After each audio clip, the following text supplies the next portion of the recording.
Answer. Top of the morning, Dan and Amy.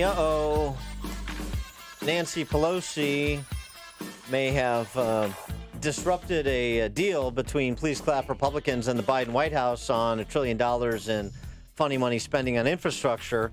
She wants to push everything through the tax and spend bonanza of reconciliation. And Senator Rob Portman, outgoing senator from Ohio, Mr. Charisma, was on this week with Clinton Foundation Donor Zero and said this. Well, George, let me say that what she has just said is entirely counter to what President Biden has committed to and what the Senate is doing, which is a two-track process. The infrastructure bill has nothing to do with the reckless tax and spend extravaganza that she's talking about in terms of what reconciliation, as she called it. So no, I'm not happy with what she said because it's inconsistent with the agreement that we have on a bipartisan basis. Does that mean we'll end up with nothing? Go on their own. Well, if she has her way, we could. I'm not sure what the future is of reconciliation. I know that the bipartisan infrastructure package is very popular among the American people and in the United States Congress because it makes sense. We need it badly. 43% of our roads are in bad or mediocre condition, according to the engineers. 46,000 bridges are structurally deficient. We have ships lining up at ports because our ports aren't efficient enough. 87% of the American people think we should do a bipartisan infrastructure package. It's the right thing to do. It's the right thing to do. I know that's the popular opinion, but is he right?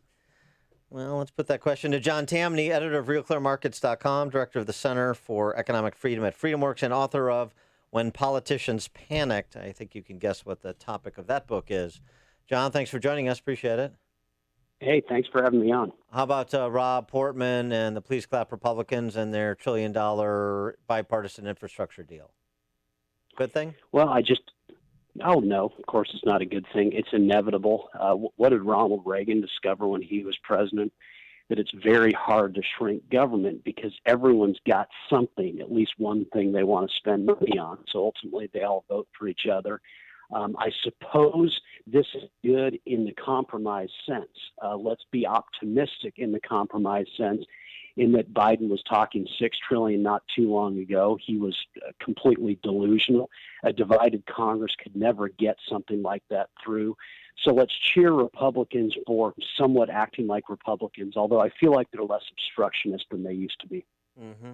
Now, on the good news front, because I know you're an optimist by disposition, much more so than me. So I'm trying to get on your vibe here. Word over the weekend: a record dollar amount of money worldwide funneled into U.S. Financial assets. More than $900 billion into U.S. domiciled mutual and exchange traded funds. That's a record going back to 1992. So the world is betting on America. Yeah, can you blame them? We make mistakes. We make gargantuan ones, but we're still arguably the freest people on earth. We're the most talented people on earth. People around the world, if given a choice, would migrate to the U.S. in a heartbeat. And why would they? Because they know that this is where they can most achieve their economic specialty, what makes them unique in the marketplace. Could we improve? Obviously, we can. We've been talking about this for a while, but where are you going to put your money in a world in the world? The United States is still the place to be. And the United States is the place to be, like in the markets or like in real assets? Because I know, and you wrote about this, that Jay Powell says that inflation is transitory, and he says so because he said so. Well, it's a very good question. Certainly some people, you know how Americans diversify their investments across companies and across countries. Certainly people around the world do the same thing. Some like to basically park their wealth in real assets, housing in the United States. The Chinese, for instance, are notorious for doing this.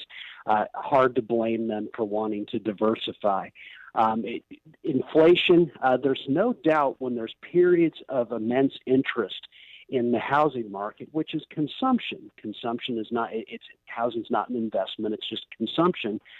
That's a signal of market uncertainty about the value of the dollar. That's why housing did so well in the 70s. That's why it did so well in the 2000s. The dollar is weak right now. It's been weak for a while. That is a concern. That is the inflationary signal, not rising prices for cars and everything. That, by definition, is transitory. And what about the Biden administration policies? So some of these policies that could certainly retard the recovery and growth in the future. And one of them is energy and energy policy. So at the same time, they're moving to end land leases for oil exploration. They're pushing OPEC to increase production, which doesn't seem to make much sense from a national security or an economic perspective.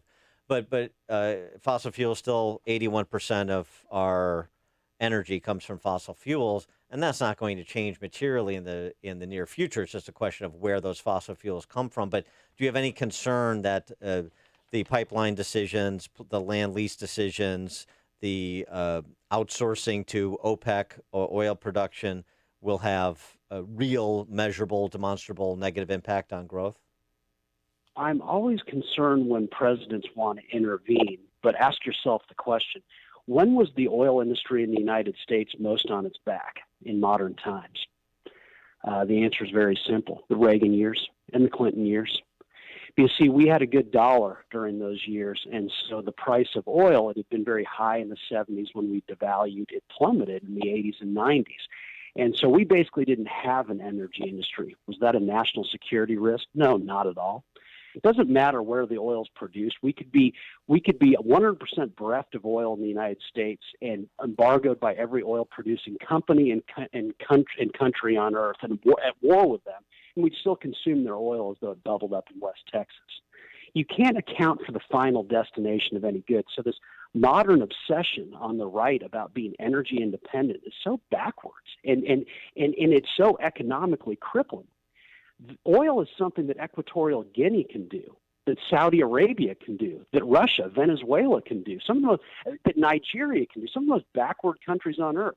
And so is it any surprise that during periods when the U.S. is producing lots of oil, that these are periods of subpar economic growth relative to the 80s and 90s? No, because we're not employing comparative advantage. We're basically competing in a space that some of the lamest countries on earth can compete with us with, instead of doing what no one can do. Well, but I mean, I think the issue is, the comparative advantage argument is a fair point, but I think the issue is when you have government intervene, as you mentioned at the outset, and skew the marketplace. I mean, that's not what we want. I mean, why wouldn't we want to be a net exporter of oil rather than a net importer? Why don't we be a net exporter of bananas and shoes and televisions too? I mean, I suppose we could. We could be good at paper clips also. We would be very poor. It doesn't matter where something's produced, and certainly it doesn't matter with oil. Oil is a signal that we're moving backwards, not forwards. Again, it's something that some of the poorest, lamest, most backwards countries on the earth can easily source. And let's keep in mind, the biggest market intervention that causes us to be big players in oil has been the devaluation of the dollar. Do you think that we'd be fracking today? Do you think that you would have ever heard of fracking if George W. Bush doesn't substantially devalue the dollar in the 2000s? Because let's be clear about something. As Harold Hamm, the most notorious fracker in the world, will tell you, you can't get oil out of the ground profitably with fracking unless oil is above $50 a barrel.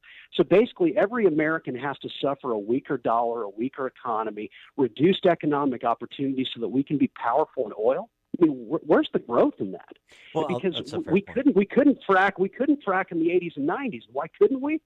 Because there was no, at $10 a barrel, when Americans were paying $1 a gallon instead of $4 a gallon. So basically, the poorest people weren't having their paychecks eviscerated by weak dollar policy. Yeah, we weren't big in the oil business, but no one cared. They were just much better off economically. Well, I agree. Obviously, the idea of a competitive marketplace where you're driving the prices down, looking at things through the eye of the consumer, and that would necessarily include commodities, I agree with. But I'm just saying, sort of like when unfortunately, the way we talk about energy policy is always involves government, and government somehow rigging the system in one direction or the other, as opposed to a true marketplace. And then I think your argument holds up. But when I think just to be clear, when people say we're not moving forward, it sounds like alternative energy and things like that. Well, alternative energies, it's fine as long as they're sustainable under their own weight, but not the incentives for windmills and switchgrass and solar like we have now. No doubt, but let's be clear, oil's not sustainable under its own weight in the U.S., at least exploration, without a severely devalued dollar. And I think you hit on the crucial point. Governments are always intervening in this. And what does that tell you? It's kind of a sclerotic business in the first place. Most of the oil around the world is essentially owned by government. It still flows. But software and technology, this is not. That's not to say that fracking isn't impressive technology, but let's remember, it doesn't make economic sense without a severely debased dollar that pushes up the price of oil very artificially. So look, Biden's intervention, okay, totally clueless. But the right wing's obsession with energy independence, we want to be Saudi American, source our own oil, is every bit as economically bankrupt and stupid and has nothing to do with national security, given the basic truth that if you're being productive, you are always the receiver of goods from around the world. Let's remember, during World War I, suddenly U.S. trade with the Scandinavian countries surged. Well, why was that? Because we were still trading with Germany, but just around the embargo. In the 1970s, the Arab oil embargo didn't cause prices to rise. What happened was we devalued the dollar, and commodities across the board rose. There's no way that OPEC can keep oil from us. So this notion that it could actually cut us off defies basic economics. It vandalizes basic economics. I was just on the issue of the devaluation of the dollar. I was having this discussion over the weekend with some sophisticated guys, and the question is whether or not in our lifetime we could see a threat to the dollar as the reserve currency of the world, most notably from the yuan. Right now, the yuan's 2%, the dollar's about 70% of all global transactions. So it's hard to imagine now, but things change.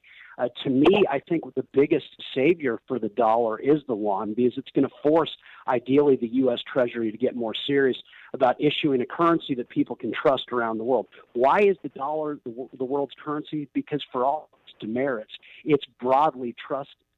And the yuan is only going to force us to be better. I would add that cryptocurrencies are another source of competition that are going to force the U.S. Treasury to get real about the dollar.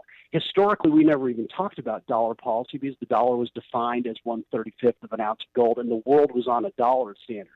But in modern times, we've chosen to be stupid. We've decided to step backwards and pretend that money is anything other than a measure. And so we're actually having these conversations. But ultimately, the currency that's most trusted is the world's currency. And so hopefully the competition from China will actually improve the dollar. He is John Tamny, editor of RealClearMarkets.com, director of the Center for Economic Freedom at FreedomWorks, and author of the book, When Politicians Panicked. John, thanks as always for joining us. Hey, thanks for having me. And he joined us on our turnkey.pro answer line. You're listening to Chicago's Morning Answer with Dan Proft and Amy Jacobson on AM 560. The Answer. Research shows that people remember radio ads with a booming voice that emphasizes